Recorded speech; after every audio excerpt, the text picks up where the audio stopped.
But at long last, it appears that the government is going to admit that it has some influence over the movement of the accountability bulldozer.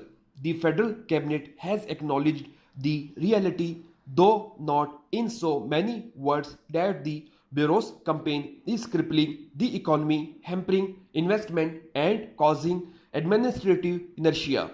It is explained that following a recent discussion on allegations by businessmen about harassment by NAB, the cabinet has decided to make some procedural changes in the bureaus working to stop it from scaring and threatening investors.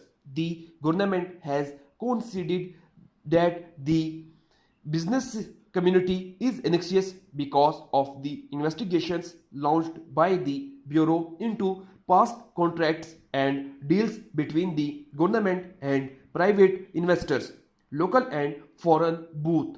Clearly, there is no spending or investment in the country to speak of, for which the prevalent climate of fear and harassment has been repeatedly blamed.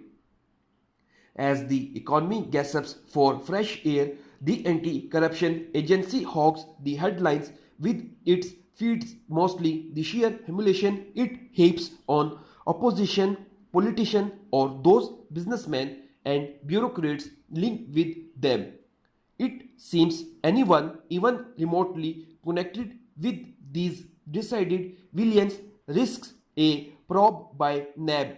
There are also allegations that intense pressure was exerted on certain businessmen and bureaucrats to turn approval in corruption cases against opposition leaders.